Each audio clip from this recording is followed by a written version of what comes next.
Right now, what I came to realize is that SANDF has been manipulated in such a way that in 1994, the creeds of the warrant officers, the creeds of the officers, and the creeds of the NCOs were changed in a way that they limit them to an extent of never being able to express their mind in a transformative way, to can initiate a standard of SANDF in a way that everything will be as excellent as it should be for each and everyone. Whenever the order comes from above, it is just taken as so, simply because the creed has been initiated to all those powerful people that should either argue against it, refuse it, or condemn it. But the inability to do so is created by the level of how much promotions came as a way they seemed like a blessing with a little bit of a financial increment, while it doesn't even meet the needs of those in need. Now I want you to understand the manipulation of security, especially the SANDF. It was created in such a way that in 1994, when they allowed a commander-in-chief to be in control of the SANDF, it was a simple manipulation to ensure that everything is now going to be politically structured. No matter how much the defense can be as defensive as it should be, it will only have barriers where it cannot be able to reach out and extend their hand to initiate the safety and the security that is necessary. So this made me realize that the reason why a crime has increased in such a way that it seems like, or it feels like, the defense force is not even in control anymore. You can even check by the level of our weapons. We have been highly manipulated to an extent that we are only able to use SAR, which is South African rifle, a very weakest weapon ever to ever exist and can be used by soldiers.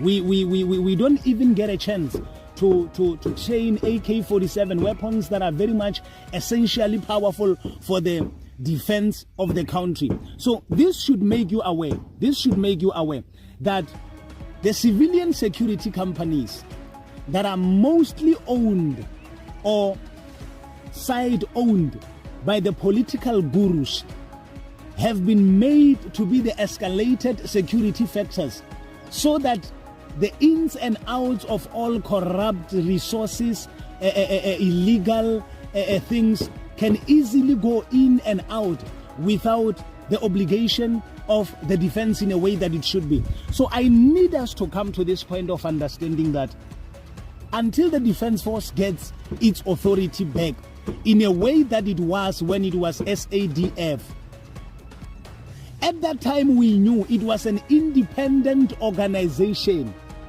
that was responsible for making sure that the political runs of the country are essentially. It is the same as police. There was a time it was force. It is also manipulated in such a way that it ended up being services. The moment they brought services into the forces of defense, that's when they knew very well, Ore, we will have them by the balls, because the only thing they will need to do right now is to keep busy implementing services instead of forcefully implementing protection for the well-being of the country. So the manipulation of the defense was an effect by which it was well understood that as long as it is after 1994, they are only going to serve, which the MSDS services have brought the implication of bringing the disordered, unwell-trained, bad and unable soldiers, not because they are bad, but simply because the resources have been reduced to the level that every soldier they make still has the civilian mentality within themselves. So I want us to understand that our level of authority is based on the level of how much we can stand firm.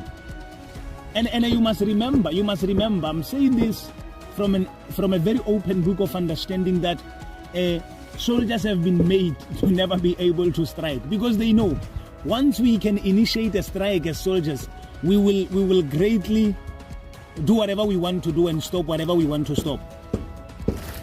And most certainly, we realize that powerful weapons are owned by taxi associations, are owned by private security companies. And most of the security companies are not even owned by South African citizens.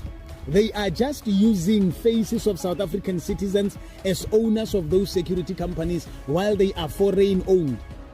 But we don't need to see that simply because if I am hungry and somebody comes to give me money, I will obviously fall for it because I am hungry. You come and check how much we are getting paid, you come to realize, or no, this is unfair. This is foolish and stupid. How do you give the person who is supposed to secure the country such a small amount of money? Isn't it a way for them to know, or if we want to buy ourselves into their own systems, we can easily do so? Yes, it can easily be done, because whenever you find yourself struggling, money is the only initiating factor that can awaken each and every individual into whatever an enemy wants them to be. It's easy. The same way it happens in the eastern countries, where there they know, or if we fund the rebels, we can easily get to implicate and complicate the standards of those African eastern countries to never be as profitable as they should be. Why? Simply because it is the need of money that makes them obey the voice of the enemy against the voice of their brothers and sisters, as the way for them to also be independent, because they politically fund and they rebelliously fund. The moment they do that, it can be one person funding two people, like one person playing a chessboard by himself. He has the white side and he also has the black side. When he pushes this one, he also pushes the other side, just to implement a complication that will make them easily get through and get whatever resources they need. So I need people to understand. I'm saying this from the level of understanding that our country is going deep in the pit, and if we are not getting on the game to make it work, we are not going to be as best as we should be. And I'm telling you, there is a book I've written. It is called Last Hope, Disappointed in the SANDF. I just haven't found a chance to publish it. I need it to pass through right hands before I publish it, right minds before I publish it, especially those in the defense force. It's completely written and edited.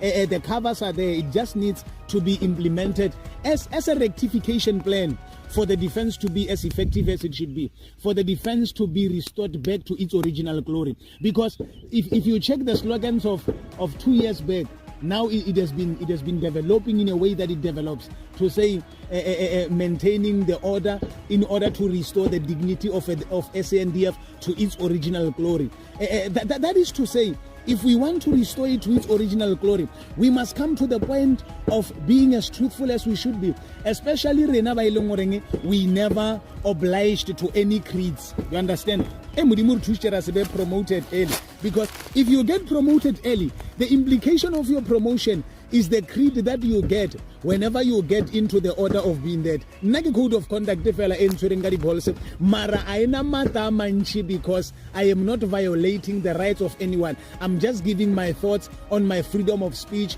based on the level of how much I think and I believe if SANDF can act through these orders and through this plan, we can implement the structure that can restore not only the SANDF but South Africa as a whole to its original factor of being as fruitful and being as profitable as it should be. We have investors that are intending to invest in us, but because of the manipulation of security, they are unable to do that. You understand? So if we restore the defense, start with it. Then from there, go into the country to see what we can do. We can simply restore it and make it as best as everybody will need to come and invest in our country for the well-being of each and every individual. This is to say, we have the capacity to change everything for the best. We have the capacity to restore employment to its highest extent, because you must remember, soldiers don't necessarily need metric to become soldiers.